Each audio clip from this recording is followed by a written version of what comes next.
the Aztec priest who drank chocolate mixed with human blood every morning. Hey guys, tonight we begin with a slow drift into one of the stranger corners of old Mesoamerican life. So settle in, let your shoulders fall, let your breathing slow.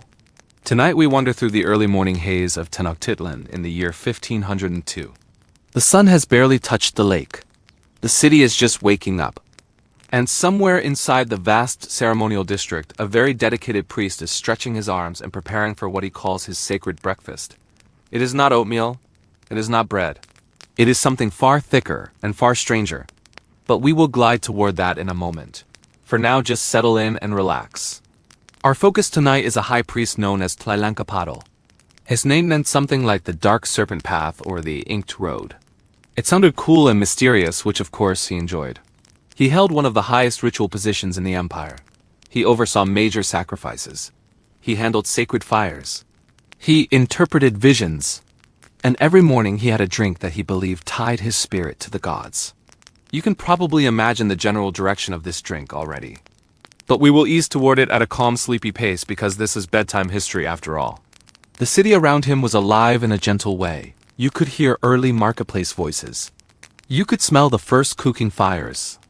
You could see temple attendants carrying bowls and baskets as they prepared for the sunrise rituals. And in one of the inner courtyards, Tlilancapatl sat calmly beside a steaming pot of cacao. The Aztecs loved cacao. It was precious. It was ceremonial. It was basically liquid status. But Tlilancapatl did not enjoy his chocolate plain. He insisted every day that it required a fresh edition. It required the essence of life. It required what he called the morning blessing. He believed this was necessary for true divine clarity. So yes, he added human blood. And yes, he did this every single day with the same casual energy that someone might use to sprinkle sugar on cereal. At this point, it helps to picture him as a man who took himself very seriously. He wore long dark robes. He carried a staff. He walked with slow, purposeful steps. He spoke in steady, measured tones. If you passed him on the causeway, you would think he was some kind of mystical philosopher. But inside his morning routine, he was basically the ancient version of someone who insists that their coffee must be prepared in a very, very specific way or the world will collapse. For him, the world would collapse if he skipped the blood. He believed skipping it would offend the gods. He believed the visions would fade. He believed his whole identity would unravel. So every dawn he followed the same ritual. Let us float gently toward the preparation. The chocolate was heated until it became thick and almost muddy. The cacao was mixed with vanilla pods and ground chili, which was normal for Aztec chocolate. But then freshly drawn blood from the morning heart offering was stirred in. By the time Tlilancapatl lifted the bowl, the drink had a deep red tint and a frothy top. He held it with both hands. He lifted it toward the sun. Then he took slow, deliberate sips. Modern people might gag at the idea. But for him, this was the height of cosmic nourishment. He claimed it opened the inner vision. He claimed it let him see worlds beyond the waking world. He claimed it let him hear whispers from the gods. In reality, it probably just gave him intense iron intake and a strong placebo effect. But he believed in it with full confidence. The interesting part is how normal this seemed to the people around him. Temple staff did not question his drink. Junior priests did not question it. Even the emperor probably shrugged when he heard about it. Tlilancapatl was simply known for being the eccentric morning priest who took devotion to an extreme level. And in a society where ritual sacrifice was already a major tradition, this particular habit barely made anyone raise an eyebrow. It was just one more detail in a world full of elaborate beliefs. Let us drift to the moment when the Spanish arrived. When Hernán Cortés entered Tenochtitlan in 1519, he was overwhelmed by the city. He saw bright murals. He saw canals. He saw massive temples. But he was not prepared for Aztec cuisine. Not even close. He was especially not prepared for Tlilancapatl and his very special beverage. According to several chronicles, the priest welcomed the four newcomers politely. He offered them food. He offered them fruit. And of course he offered them morning chocolate. Because what better way to greet visitors from across the sea than with your favorite devotional drink? Cortés accepted a bowl. He lifted it, he sniffed it. Something felt off. The texture was too thick. The color was slightly wrong. The smell was a little too metallic, but he tried to be polite. He took a sip. And then he immediately leaned over and emptied the entire sip onto the nearest piece of stone. The chroniclers wrote that he reacted very badly. And they wrote it in the dramatic style that European scribes loved. They wrote that Cortés gagged and turned pale, which honestly is a very understandable reaction when your morning drink contains more than cacao and chili. Some modern historians say that the Spanish exaggerated many stories about Aztec rituals. But we have physical evidence that this particular drink was real. Archaeologists in the 21st century tested residue inside a few surviving cacao vessels. They found traces of human plasma mixed with cacao, vanilla, and chili, so the morning drink was not a myth. It was not a dramatic invention. It was simply one of those cultural practices that makes you blink slowly and whisper to yourself, well, that was certainly a choice. Let us float now toward one last calm detail of this opening section. In the year 2023, a cooking show host attempted to recreate the ancient drink using animal blood as a substitute.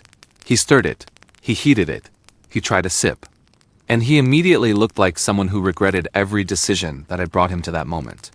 So even in the modern world, the drink remains something that inspires regret. Alright guys, let us continue our slow drift deeper into the morning rituals of Tlilancapatl and the curious life he led in Tenochtitlan. So settle back, dim the lights if you have not yet. Let the city around him dissolve into a quiet mental haze. Imagine the stone causeways glistening with early dew. Imagine the low hum of the marketplace barely stirring. And somewhere in the inner courtyard, the priest is finishing his breakfast of thick frothy chocolate, mixed with the fresh blood of the morning sacrifice. He sets the empty cup down carefully, as if it were a sacred object, because for him it literally is. And then he lets his mind wander while staring at the rising sun. Tlilancapatl believed that the visions came to him not immediately, but after some moments of reflection. So he sits silently on a stone bench in the courtyard. He does not fidget. He does not speak. He simply breathes and observes. The temple attendants sweep around him in quiet patterns that would look almost hypnotic to an outsider. Baskets of maize are carried in rhythmic motion. Birds flutter across the temple roof. The sun inches higher. He contemplates the visions that will arrive and the messages the gods might whisper. It is a very calm way to spend the morning if you can detach from what was in the cup. The Aztec priests had long training in meditation and ritual.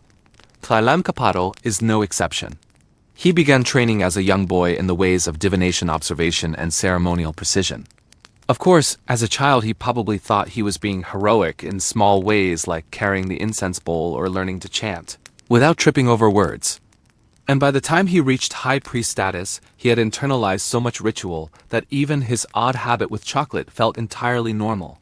It was simply another step in a long lineage of careful preparation. Imagine living your life in a pattern so strict that even a foreign invasion could not rattle your morning routine. Of course, this dedication came with side effects. Chroniclers noted that Tlilancapatl looked gaunt in later life despite ceremonial robes that made him appear grand. He had dark circles under his eyes. He muttered to himself occasionally while walking between altars. Some speculate it was mystical contemplation. Some speculate it was simply a lifetime of early mornings, heavy chocolate, and constant ritual stress. But either way, he remained respected and feared in equal measure. The priests who worked under him followed his rules strictly. They knew better than to question anything, including the morning chocolate. Life in Tenochtitlan is interesting when viewed this slowly. You can imagine the canals reflecting sunlight. Canoes slide silently through water. Market sellers open their stalls. Children laugh as they run around the stone plazas. Birds swoop, dogs yip in the distance. And inside one of the massive pyramids, a man stirs a bowl of chocolate and contemplates divinity in a way that seems bizarre to us now but was entirely normal for his world. He is a product of ritual. He is a product of tradition. And he is a product of his own very specific tastes. Tlilancapatl's mornings were not limited to chocolate. He would also inspect ceremonial tools and check that offerings were prepared properly. Feathers had to be arranged in precise patterns. Stones had to be polished. Baskets of maize had to be intact. He believed small details were messages from the gods. A crooked feather might indicate a minor warning. A missing candle might signal divine disfavor. Everything mattered because everything in his mind was interconnected. He literally drank the blood of the offerings and then looked for signs of approval in the physical world. Interestingly, he also interacted with common citizens occasionally. They would approach to ask advice on personal matters. He would listen patiently and offer guidance in measured tones. Sometimes he would use metaphors from the ceremonial calendar. Sometimes he would simply tell them to observe the patterns of the sun or the flight of birds. He had a reputation for insight, even among those who were uneasy about the chocolate. And of course, he accepted occasional gifts in the form of cacao beans, which he hoarded carefully like a monk might hoard sacred scrolls. By midday, Tlilancapatl's energy levels fluctuated. The initial visions from the morning ritual began to settle. He would move slowly through the temple complex. He would check on junior priests. He would inspect the courtyards for cleanliness and order. He would observe offerings and sometimes adjust arrangements himself. He took this work very seriously. It was not a performance. It was not for show. It was a daily interaction with what he believed were divine forces. And in a society built on ritual correctness and careful ceremonial observation, his attention to detail elevated him above nearly everyone else. Now imagine the foreign perspective again. Spanish chroniclers were both fascinated and horrified by these routines. They did not understand them fully. They sometimes exaggerated. They sometimes understated. But the essential truth remained. Tlilancapatl's devotion was unwavering. He mixed chocolate with blood because he believed in it. He watched the skies because he believed in it. He manipulated ceremonial objects because he believed in it. And he expected those around him to maintain similar precision in their own duties. It was a world where ritual and life were inseparable and where even small deviations could feel like cosmic chaos. Let us float to another quiet detail. The cacao vessels themselves were works of art. They were painted with intricate glyphs and patterns. Some depicted animals, some depicted gods. Some depicted abstract symbols. Every time Tlilancapatl lifted one, he could read subtle messages in the patterns. This is one reason he preferred specific vessels for the blood chocolate. Certain symbols aligned with specific celestial observations. Certain shapes enhanced the froth in ways that he believed improved divine clarity. Modern archaeologists can only guess at some of this. But the Aztec priests certainly took these details seriously. Even the act of stirring was ritualized. It was not casual. It was slow and measured. The liquid had to froth in a particular way. The blood had to mix smoothly. The temperature had to be correct. And once it reached the right consistency, he would sip. Sometimes he would close his eyes. Sometimes he would whisper silent prayers. Sometimes he would tilt his head and observe how the light reflected from the froth. Each tiny gesture carried meaning. For an outsider, it may appear obsessive or odd. For Tlilancapatl, it was simply the rhythm of a cosmos he wanted to align himself with. Alright, let us continue our slow drift into the daily life of Tlilancapatl and the strange world of Aztec ritual devotion. So make yourself comfortable. Imagine the morning stretching into the late forenoon. The sun is climbing higher. The city hums with the gentle activity of vendors and citizens. You can hear the splash of canoes in the water and the soft footsteps of temple staff as they carry baskets and bowls through the stone courtyards. And somewhere in one of the inner temple chambers, Tlilancapatl is pacing slowly. His robe swishes quietly against the stone floor. His hands are folded behind his back. And he contemplates the patterns of the day with calm and methodical attention. After his morning chocolate and blood, he usually moved into divination and observation. He would inspect the offerings made the previous day. He would examine feathers and stones. He would check the positioning of ceremonial masks and figurines. Everything mattered. A slightly tilted object might be interpreted as a message from the gods. A slightly dull feather might indicate minor disfavor. In his mind, the cosmos communicated in subtle physical cues. This may sound obsessive to modern ears, but in the rhythm of Tenochtitlan, it was simply life as usual. He was also responsible for overseeing the preparation of future sacrifices.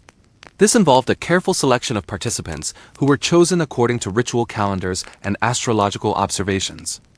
Tlilancapatl rarely interfered directly, but he watched the junior priests with sharp, observant eyes. He expected precision in every gesture. Bowls had to be placed at exact angles. Candles had to be lit in specific sequences. The rhythm of every movement mattered. He believed that the gods could detect even minor deviations and respond accordingly. And of course he could detect them himself.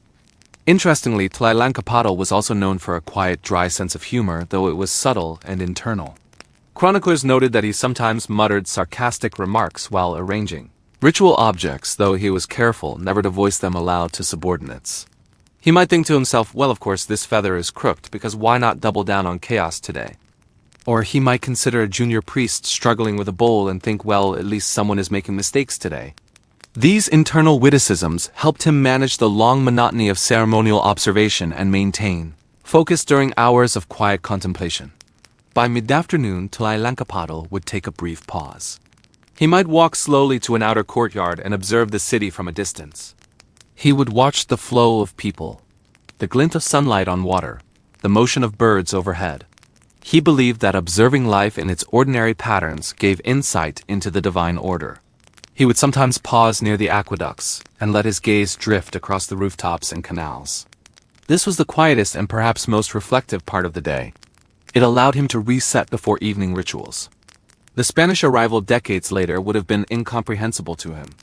Imagine Tlilancapatl seeing armored men walking across causeways carrying strange objects and speaking in a language he did not understand.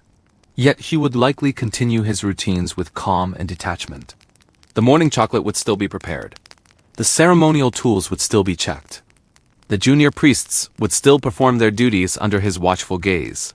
His belief in the necessity of precision and the power of ritual eclipsed the novelty of foreign invaders. He placed the cosmos above curiosity. It is also worth noting that Tlilancapatl had personal eccentricities beyond his famous drink. He was known to prefer certain songs sung in minor keys during morning preparations. He favored fabrics of deep dark colors that contrasted with bright temple mosaics. He kept a small collection of ritual masks that he rotated according to the day and according to celestial events. Some were terrifying and meant to invoke awe. Some were calm and meant to invite reflection. Each mask was carefully maintained and displayed in a specific order, and he handled each with the same care and ritual attention as he handled the chocolate cup. Another curious detail is his diet outside of the ceremonial beverage. He ate primarily maize and beans supplemented with occasional fruits. Protein sources were limited for priests except during special events. He preferred to chew slowly and deliberately. He drank water sparingly and only after ceremonial observation. It is easy to imagine the young priests watching him carefully. They would follow his lead in all matters from eating to walking to speaking. He embodied discipline. He embodied ritual. He embodied what the gods required of someone devoted entirely to the sacred. In the later hours of the day, Tlilancapatl would often engage in quiet instruction. Junior priests were brought before him to practice chants and motions. He would correct posture and timing gently. He might adjust a hand position or tilt a bowl to achieve exact alignment. He rarely raised his voice. He rarely showed irritation. His subtle sarcasm remained private, but his authority was absolute. The precision and meticulousness of his movements and guidance created an atmosphere of gentle but pervasive control. As dusk approached, he would begin preparations for the evening ceremonies. Candles were lit in the inner temple chambers. Bowls of offerings were arranged. Incense burned in slow spirals. The light dimmed and shadows stretched across stone walls decorated with murals depicting gods and sacred animals. The froth and remnants of the morning chocolate sat nearby untouched.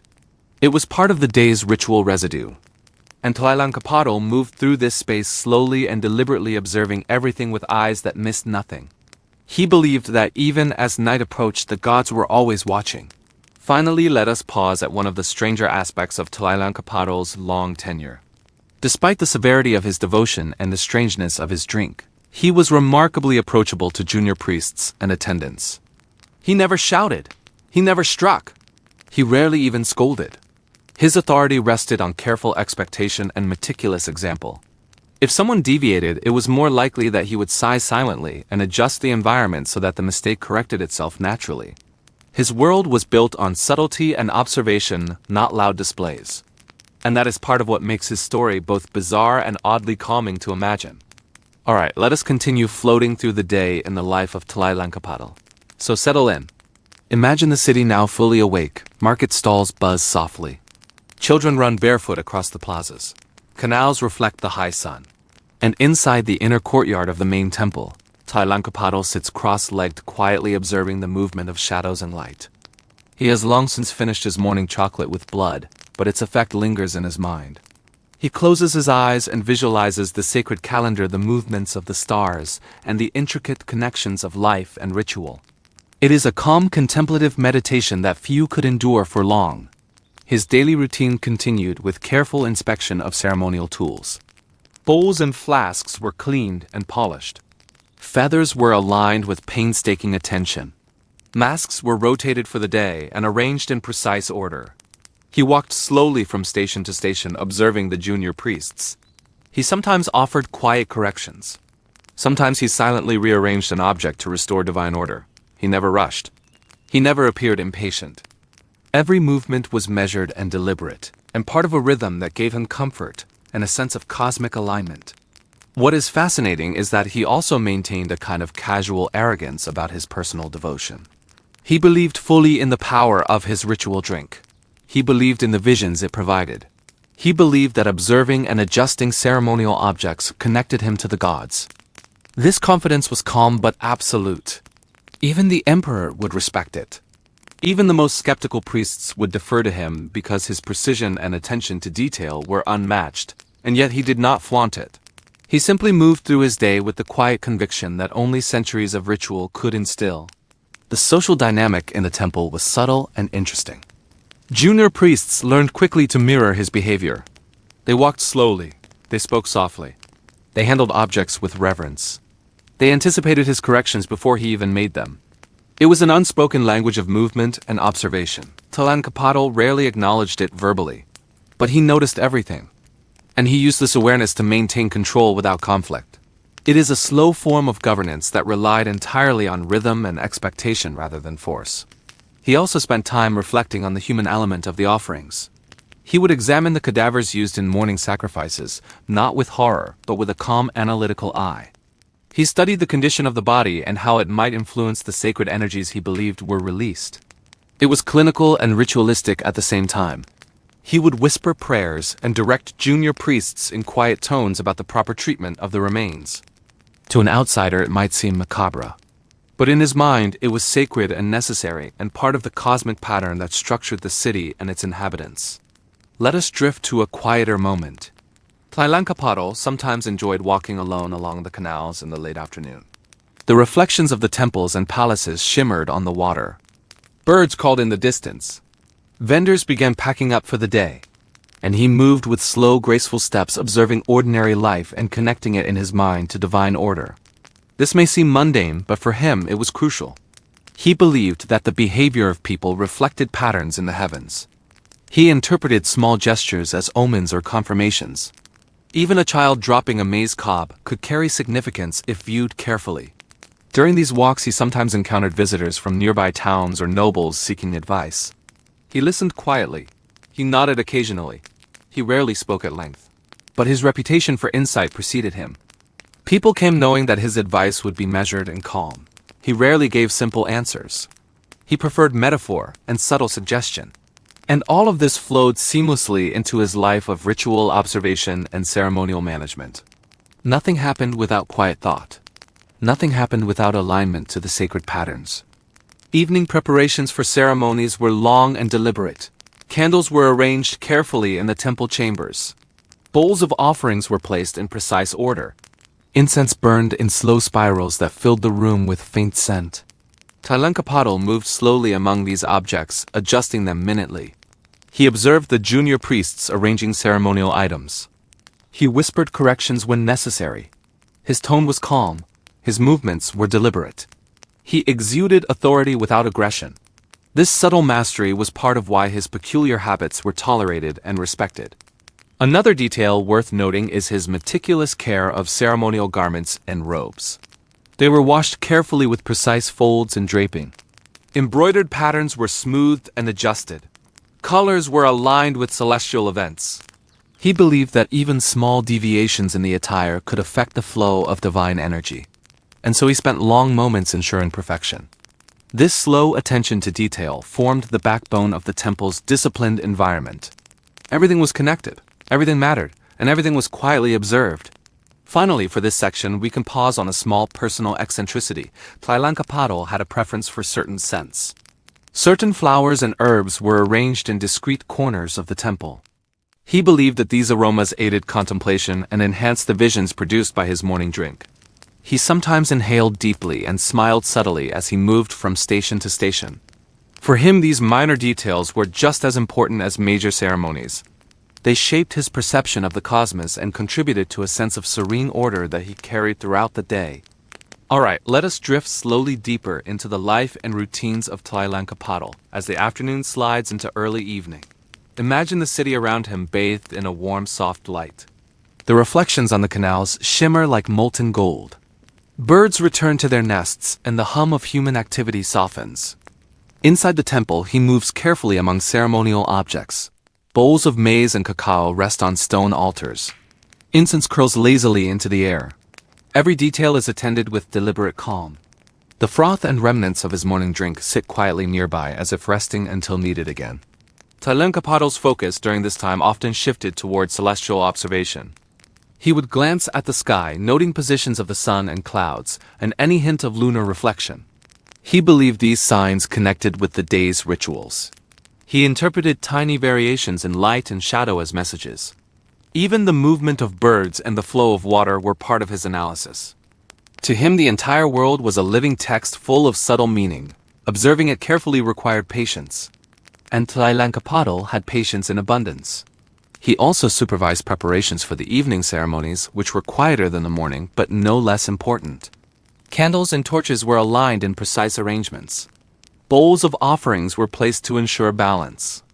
Incense burned in the corners, creating a gentle haze. Junior priests followed his guidance in silence. Tlilancapatl rarely raised his voice. He moved slowly among them, adjusting angles or positions with hands that trembled only slightly from age and long hours of standing. Authority in his temple came from calm observation, rather than loud command. Interestingly, Tlilancapatl had a fondness for subtle humor that few noticed. He sometimes made sarcastic mental notes while arranging ceremonial objects. Perhaps a feather did not lay exactly as expected, and he might think silently, well, that is certainly one way to honor the gods today. Or a junior priest misaligned a bowl, and he could imagine the gods themselves sighing at the oversight. These little moments of internal amusement helped him maintain focus during long stretches of ritual and observation. To outsiders, it would have been imperceptible. To him, it was essential mental balance.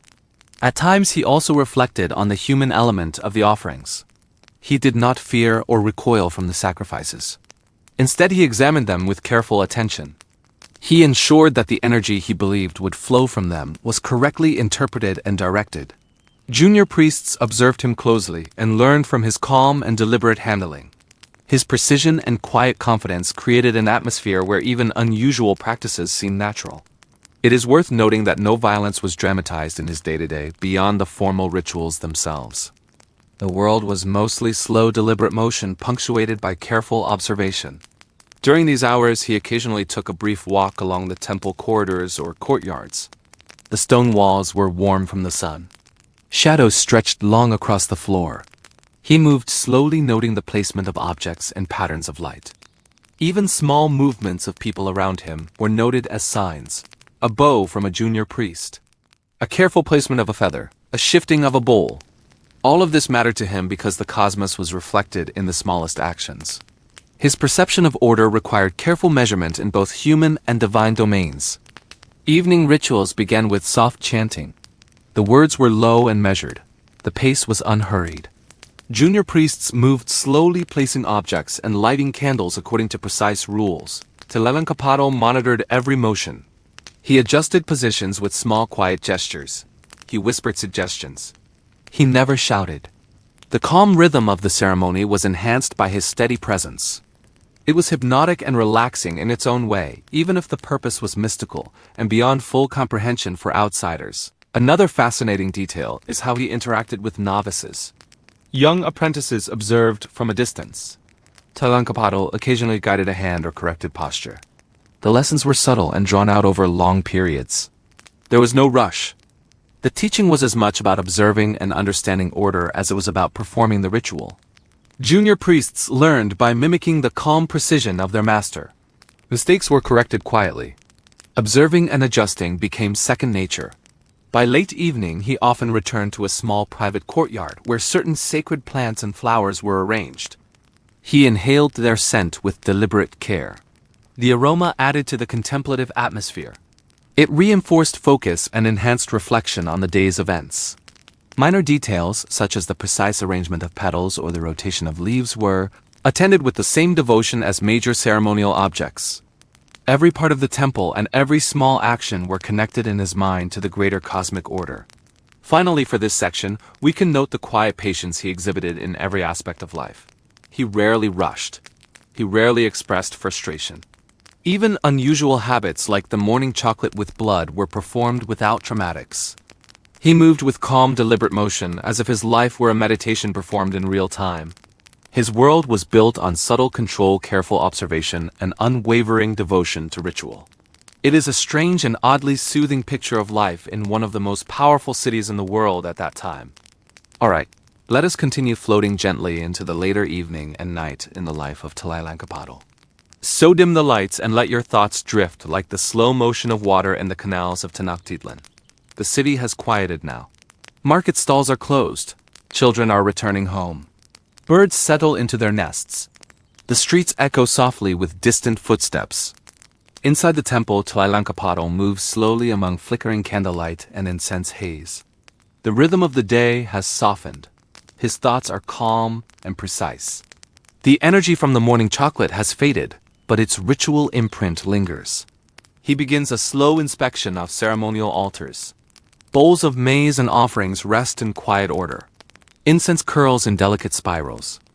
Candles flicker softly across stone walls decorated with murals of gods and animals.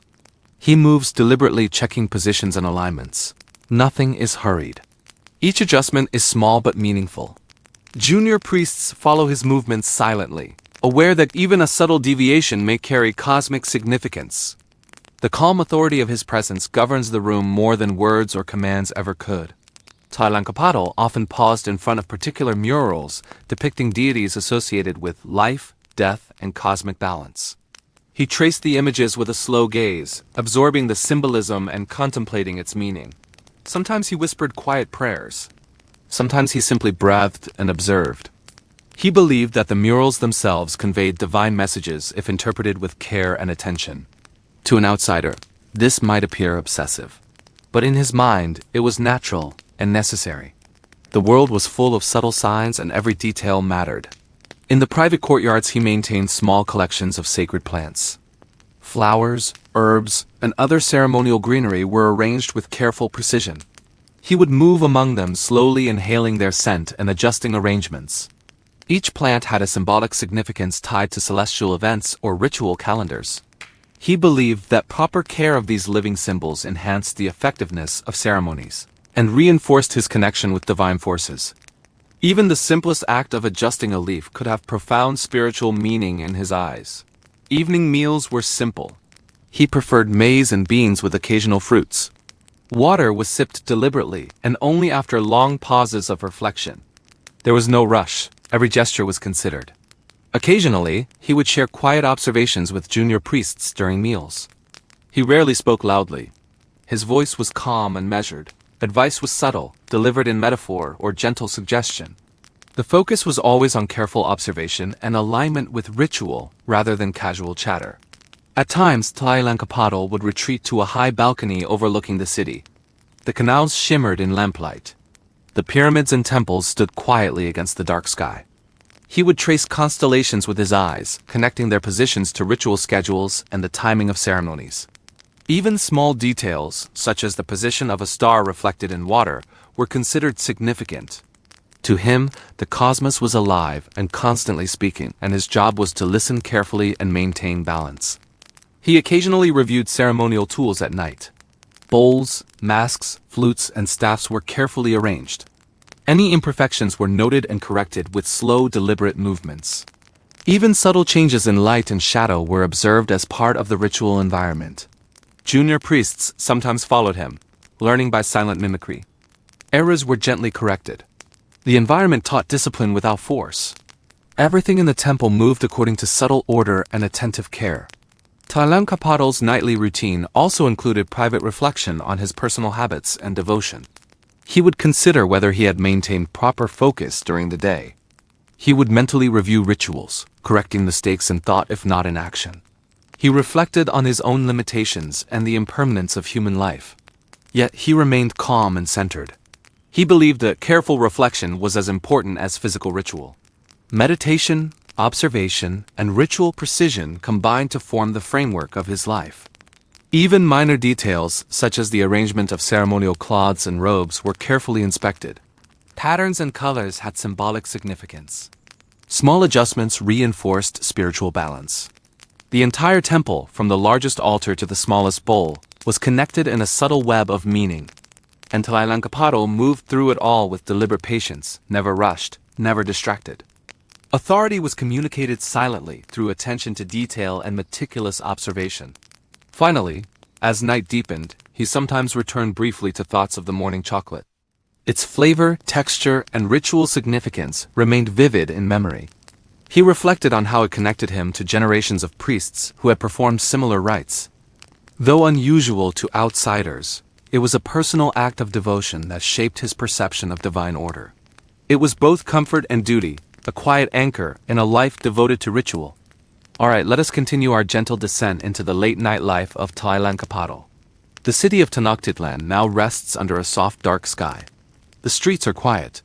The distant hum of water in the canals mingles with occasional footsteps of late wanderers. Inside the temple, flickering candlelight casts long shadows across stone walls. Murals depicting gods and sacred animals appear almost alive in this soft glow. Tlilancapatl moves slowly, deliberately, as if time itself has slowed to match the rhythm of his meditation and observation. He begins a quiet review of the day's rituals. Bowls and flasks are still arranged on altars.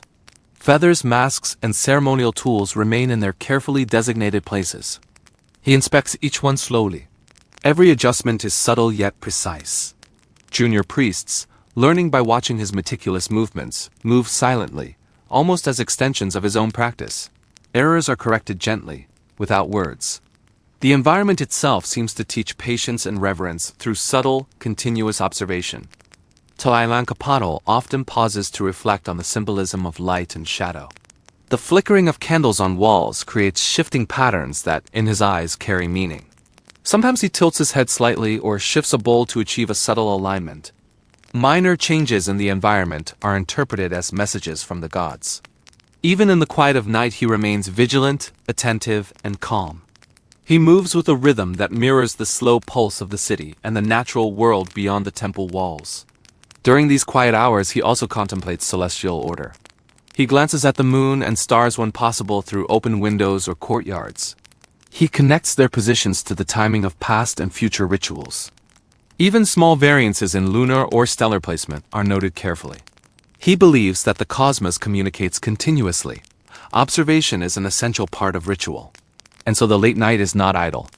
It is a continuation of devotion through patient, quiet study of the world around him. Another subtle aspect of his practice involves ceremonial clothing and adornments. Robes, cloths, and masks are inspected repeatedly. Patterns are smoothed. Colors are aligned. Feathers are adjusted for symmetry. Small adjustments ensure spiritual resonance. Every item is considered both functional and symbolic.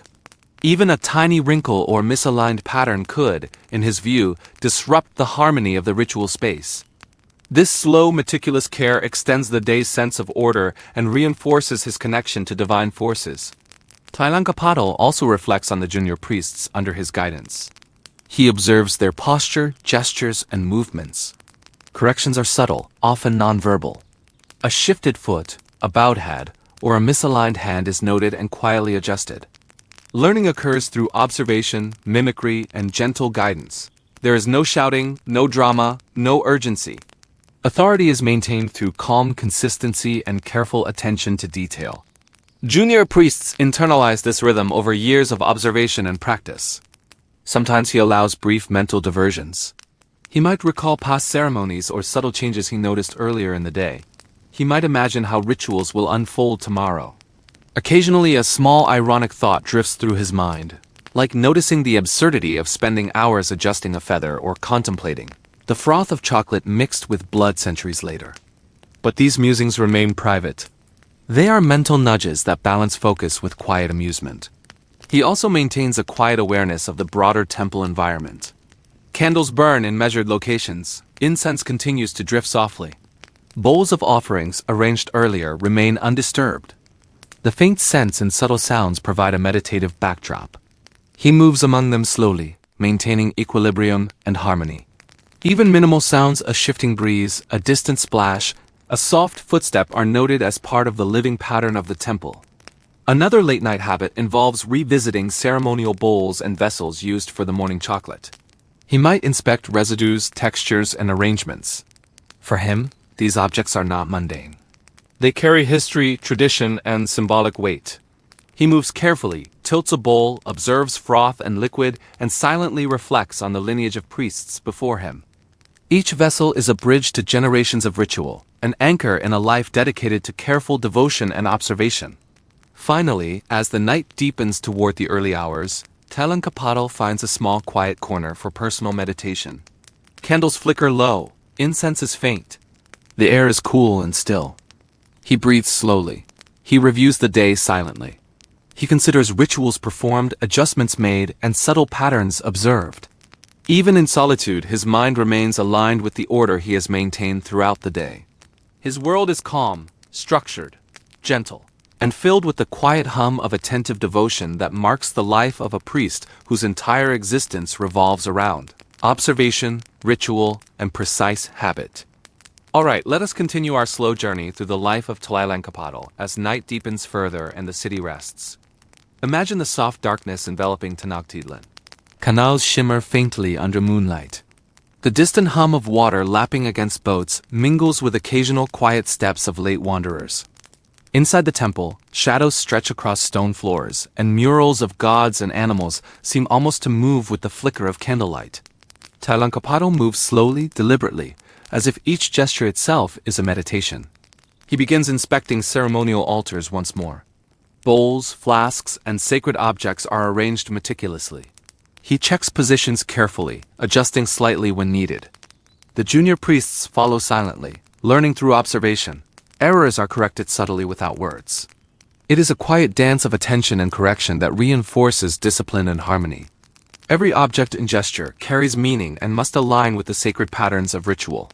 Tlilancapatl also contemplates the significance of light and shadow in the temple. Candle flickers, reflections, and small variances in brightness are noted as subtle messages from the divine. He tilts a bowl slightly, adjusts a mask, or shifts a feather, all with calm, deliberate motions. To an outsider, this may seem obsessive. To him, it is essential. The world communicates continuously through small details, and careful observation ensures alignment with cosmic order. During these hours, he also contemplates the morning chocolate ritual.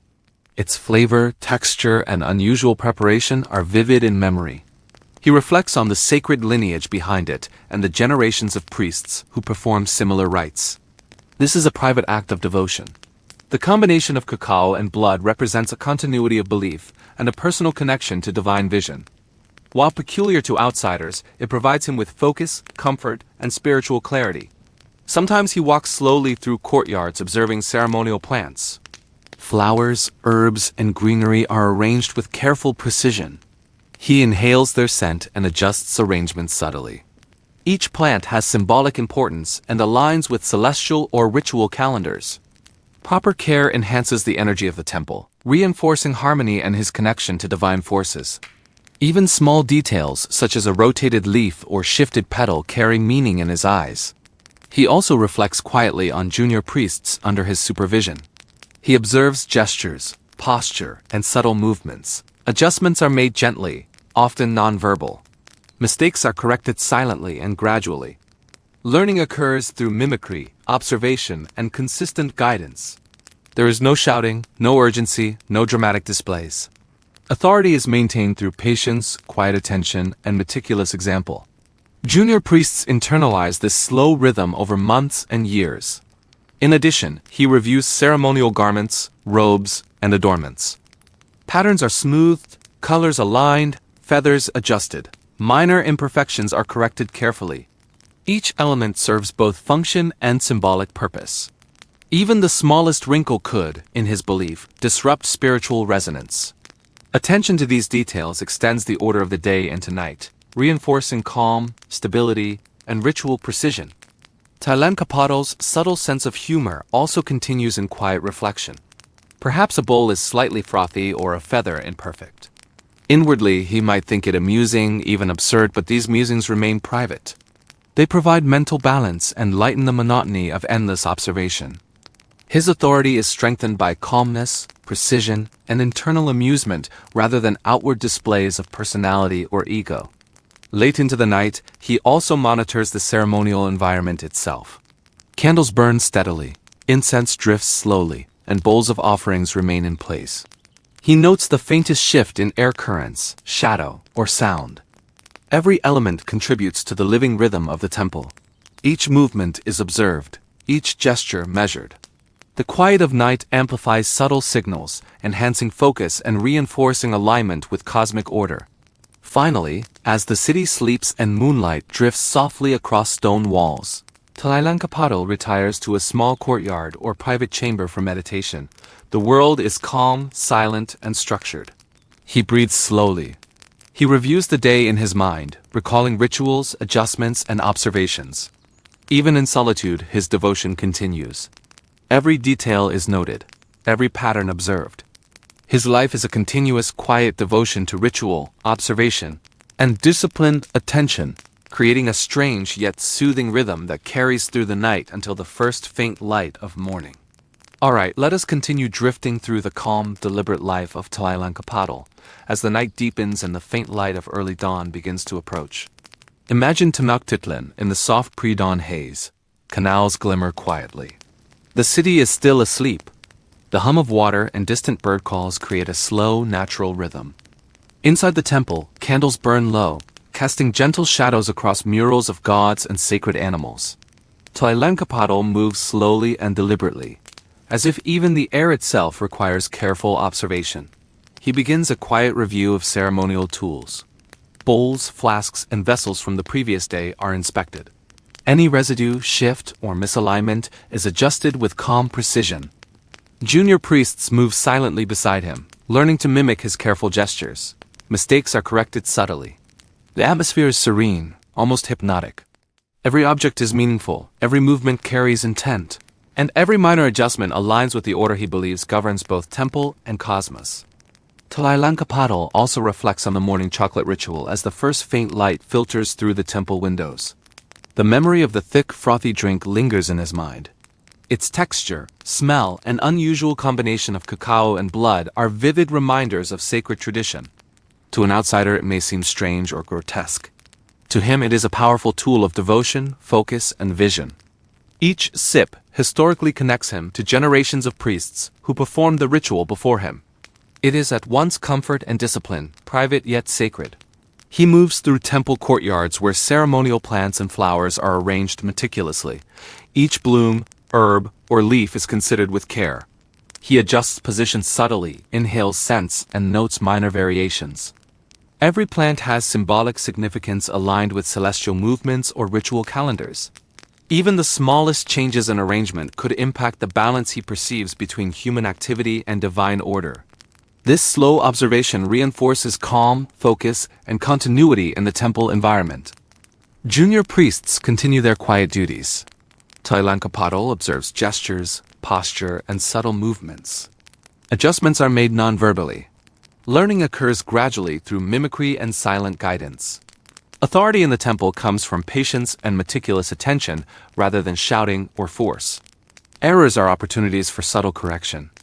Each priest internalizes the rhythm of observation and ritual over months and years. The environment itself teaches discipline and reverence. Even ceremonial garments and robes are examined carefully. Patterns, folds, and feathers are smoothed and aligned. Colors are reviewed for symbolic resonance. Every imperfection is corrected slowly. Each detail is important, reinforcing spiritual harmony and supporting the continuous rhythm of ritual life. The temple exists as a carefully balanced system. Tlilancapatl's life and attention ensure that system remains coherent and measured. He occasionally allows himself subtle mental musings. Perhaps a bowl is frothier than expected, or a feather slightly skewed. He notes these moments with quiet amusement, reflecting on the absurdity of infinite precision. These private observations maintain balance, providing mental relief while reinforcing calm authority. Humor is quiet and internal. It is a way to navigate the endless layers of ritual without fatigue or distraction. Late in the night, Tlilancapatl also monitors the ambient environment. Candles burn softly, incense drifts slowly, and offerings remain undisturbed. Even the faintest movement of shadows or shifts in temperature are noted as part of the living pattern of the temple. The subtle interplay of light, scent, sound, and object reinforces meditation and discipline. Every gesture and observation is deliberate, forming a slow, continuous connection with divine order. Finally, as the first hints of morning light appear, he retires to a private courtyard or chamber for meditation. The world outside is waking, but inside, calm and deliberate observation continues. He reviews the previous day and anticipates the rituals of the coming morning. Breathing slowly, he reflects on ceremonial objects, celestial positions, and subtle patterns. His life is a continuous thread of observation, discipline, and devotion. Even as the city awakens, he remains centered, embodying the quiet, measured rhythm that defines his existence. Alright, we arrive at the final stretch of our slow, drifting journey through the life of Tlilancapatl. The first pale light of dawn touches the city. Canals glimmer softly as merchants begin preparing for the day. Children stir in their homes and birds call quietly from treetops. Inside the temple, candles have burned low and incense curls faintly. Tlilancapatl moves deliberately among ceremonial tools, robes, and bowls, as if the rising sun itself requires measured attention. He begins a final inspection of ceremonial vessels. Bowls from the morning chocolate ritual are examined carefully. Residual traces are noted, textures observed, and positions aligned precisely. Junior priests shadow his movements, learning the subtleties of observation and ritual. Corrections are quiet and gentle. The pace remains unhurried. Every action, no matter how small, reflects his commitment to meticulous order. Tlilancapatl contemplates the morning drink, imagining its preparation as the sun rises. Thick chocolate froth, mixed carefully with the sacred offering, warms slowly over ceremonial flames. He recalls the generations of priests who performed this ritual before him, and the discipline it demanded. It is both comfort and duty, connecting past and present in a quiet thread of devotion. The act is neither showy nor dramatic.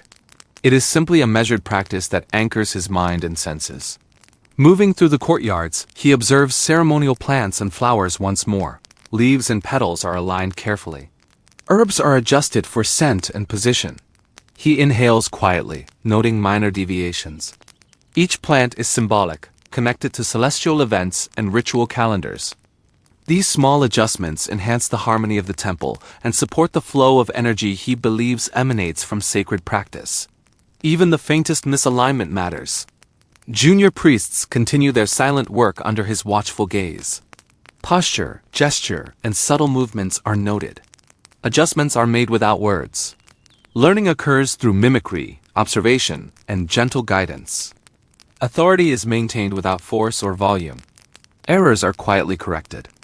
Over time, apprentices internalize the rhythm of observation and ritual. The temple functions as a living system of calm, deliberate practice. He inspects ceremonial garments, robes, and masks. Patterns are smoothed. Feathers adjusted, colors aligned for symbolic resonance. Even minor imperfections are corrected slowly. Each detail contributes to the continuous flow of ritual and spiritual balance. The temple itself becomes an extension of his disciplined attention. Every object, gesture, and movement resonates with his meticulous care. Tlilancapatl allows himself brief, private reflection on absurdities. A slightly frothy bowl, a misaligned feather, or a minor imperfection in ceremonial cloth might bring a quiet, inwardly amused thought. These musings are subtle mental markers that sustain patience and balance. Humor remains private, internal, and gentle, a tool to navigate the repetitive and highly structured life of devotion. Even the ambient environment is carefully observed. Candle flames flicker, incense drifts, and bowls of offerings remain in place. Shadows shift slowly. Minor sounds like distant footsteps, soft water, or a passing breeze are noted as part of the living rhythm of the temple. Tlilancapatl treats this subtle interplay of light, scent, and sound as integral to ritual. Observation and adjustment continue seamlessly. Finally, as the sun rises fully, he positions himself in a quiet courtyard or chamber for a final meditation before morning ceremonies. Breathing slowly, he reviews rituals, patterns, and observations from previous days. He anticipates subtle alignments that will require attention today. His life is a continuous, calm rhythm of observation, devotion, and meticulous practice. Each day is a measured repetition of this quiet, structured existence, linking past, present, and divine order. In this slow, deliberate life, every sip of chocolate, every ceremonial adjustment, and every quiet reflection carries purpose. The city awakens around him, but Tlilancapatl remains centered, a figure of serene observation, meticulous habit, and private devotion. His world is measured, structured, and strangely soothing, a rhythm of life that quietly unfolds from dawn to dusk, from ritual to reflection, from the ordinary to the sacred.